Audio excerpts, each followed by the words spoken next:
계신 우리 아버지 이름을 거룩하게 하시며 아버지의 나라가 오게 하시며 아버지의 뜻이 하늘에서와 같이 땅에서도 이루어지게 하소서. 오늘 우리에게 일용할 양식을 주시고 우리가 우리에게 잘못한 사람을 용서해 준 것 같이 우리 죄를 용서해 주시고 우리를 시험에 빠지지 않게 하시고 악에서 구하소서. 나라와 권능과 영광이 영원히 아버지의 것입니다. 아멘. 다 같이 찬송가 212장 부르겠습니다.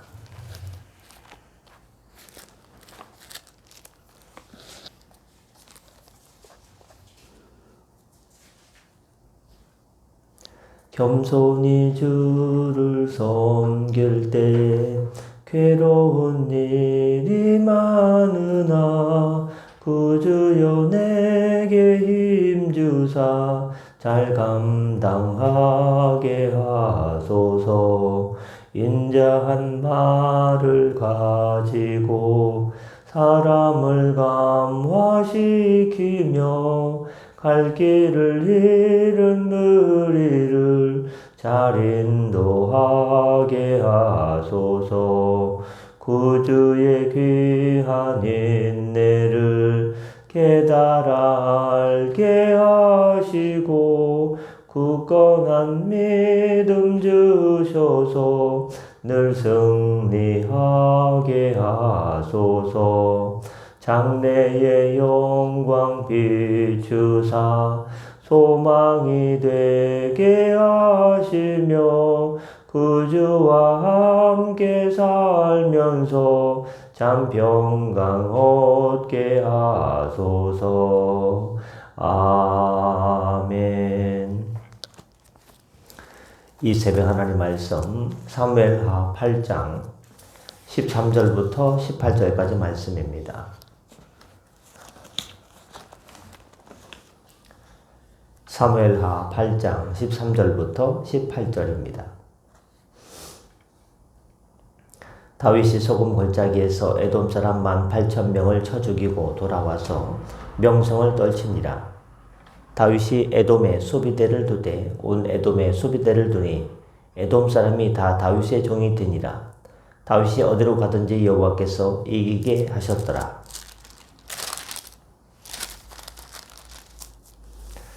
다윗이 온 이스라엘을 다스려 다윗의 모든 백성에게 정의와 공의를 행할세. 수르야의 아들 요압은 군사령관이 되고 아힐룻의 아들 여호사밧은 사관이 되고 아히두베의 아들 사독과 아비아달의 아들 아히멜렉은 제사장이 되고 스라야는 서기관이 되고 여호야다의 아들 브나야는 그렛 사람과 블렛 사람을 권한하고 다윗의 아들들은 대신들이 되니라. 아멘.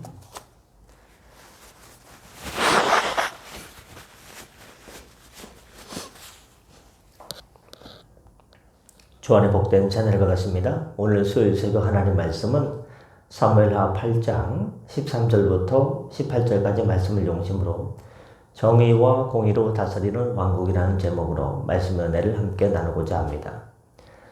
사무엘하 8장은 다윗이 언약 안에서 하나님의 언약 안에서 정복 전쟁을 마무리하고 나라를 굳건히 세워나가는 과정을 보여주고 있습니다. 오늘 본문은 그 승리의 최종 보고와 더불어 다윗 왕국이 어떤 정신으로 통치되었는가를 보여주는 왕국의 인사 목록을 담고 있습니다. 이 짧은 구절은 세상적인 성공의 절정에서도 하나님의 뜻을 붙들었던 다윗의 통치 철학을 드러냅니다. 정권이 바뀌면 이제 인사를 등용하지 않습니까? 흔히 우리는 이런 말 합니다. 인사가 만사다. 사람을 이렇게 세우는 것이 그토록 중요하지 않습니까? 다윗은 주변의 강대국들을 연달아 무찌르고 위대한 명성을 얻었습니다. 이 명성은 다윗이 13절에 보면 소금 골짜기라고 하는 곳에서 에돔 군대 18,000명을 쳐 죽인 사건으로 절정에 달하게 됩니다. 에돔은요, 14절에 보시면 오랫동안 적대적이었던 민족이었는데 다윗은 그들을 완전히 정복하고 수비대를 두어 모든 에돔 사람을 자기의 종으로 삼았습니다. 이 모든 전쟁의 승리 뒤에는 한결같은 고백이 나옵니다. 그것은 14절 말씀에 다윗이 어디로 가든지 누가요? 여호와께서 이기게 하셨더라라는 말씀입니다. 즉 다윗의 통치가 인간의 힘이 아닌 하나님의 주권 위에 세워져 있음을 다시 한번 확인시켜 줍니다.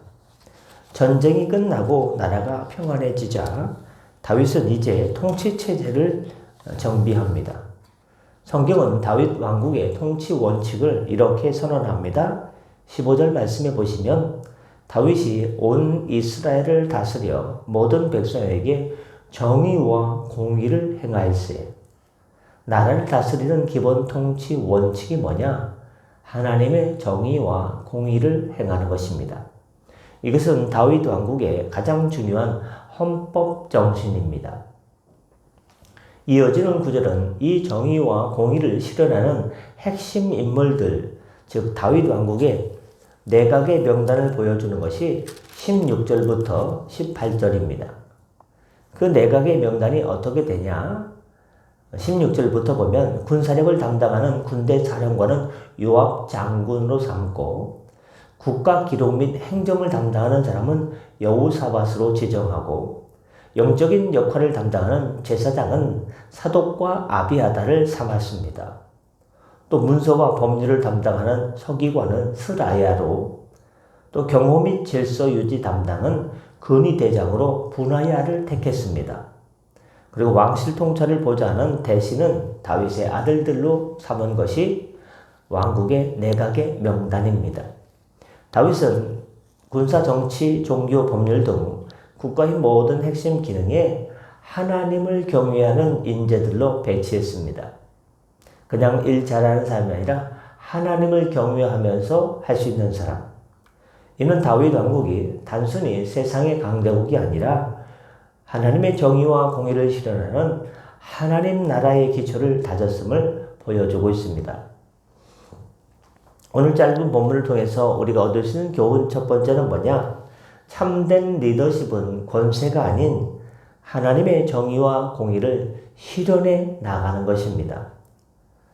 다윗은 세상의 모든 원수를 무찌른 아주 강력한 왕이 됐죠. 그러나 그의 통치 목적은 이 얻은 권력을 누가 빼앗지 못하게 내가 잘 단돌이 해야지 하는 권력의 강화가 아니라 정의와 공의의 실현이었습니다. 하나님께서 우리에게 바라시는 리더십은 약자의 소리를 듣고 치우치지 않는 말씀의 기준으로 정의와 공의를 행하는 것입니다. 영국의 설교가 존 스토트는 그리스도의 메시지에서 그리스도인의 소명, 우리가 세상을 살아가면서 우리는 예수님을 구주로 믿는 크리스찬 그리스도인인데 우리가 살아가는 목적이 뭐냐? 이 세상에 하나님의 정의와 공의를 실현하는 것이라고 이렇게 이야기했습니다. 존 스토트에게 있어서 신앙은 개인의 경건을 넘어서 사회적인 책임으로 확장됩니다. 다윗이 온 나라에 정의와 공의를 행한 것은 오늘날 그리스도인들이 자신의 영향력이 미치는 모든 곳에서 하나님의 나라의 가치를 실현해야 함을 보여주는 성경적 리더십의 표본입니다. 그렇다면 하나님 나라의 가치가 뭐냐? 정의와 공의를 세워가는 것입니다. 두 번째, 얻을 수 있는 교훈은 승리의 궁극적인 목적은 통치 시스템을 재정비하는 데 있었습니다. 다윗은 전쟁에서 승리하자마자 너무 피곤하다. 좀 쉬어야겠다. 나 찾지 마라. 하고 개인적인 휴식에 들어가지 않고 곧바로 나라의 통치 시스템을 재정비했습니다. 그런 군사, 종교, 행정 등 모든 핵심 영역에 적임자들을 하나님을 경외하는 사람을 그 자리에 세웠습니다. 이는 그의 승리가 하나님 나라의 지속적인 통치를 위한 수단이었음을 보여주고 있습니다.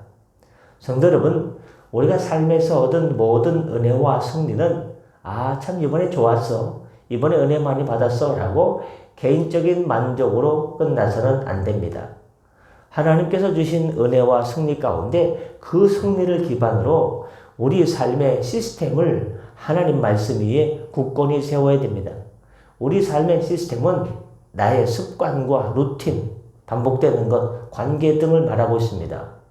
종교개혁자 마르틴 루터는 성도들의 이러한 일상생활이 습관이나 루틴이나 관계나 이런 일상생활이 곧 하나님을 섬기는 거룩한 소명, 콜링의 주님의 부르심의 자리임을 강조했습니다.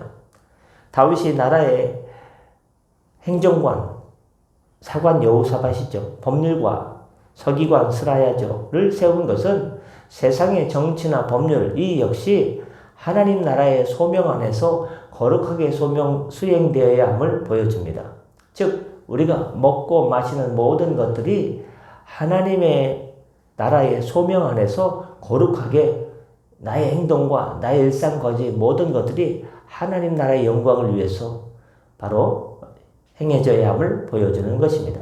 즉 우리의 직업, 가정에서의 역할, 심지어 일상의 작은 습관까지도 하나님의 뜻에 맞게 재정비되어야 합니다. 세 번째 우리가 얻을 수 있는 교훈은 영적인 권위와 세속적인 힘은 밸런스, 균형을 갖추어야 합니다. 16절과 17절에 보면 제사장은 사독과 아비아달이 있고 군대사령관은 요압이 있고 라고 나오고 있습니다. 다윗의 통치 시스템에서 가장 눈에 띄는 것은 군사력은 요압 장군이 담당하고 영적 권위인 제사장은 사독과 아비아달이 담당했습니다. 근데 이 군사력과 영적 권위가 함께 언급되었다는 것이 특이점입니다.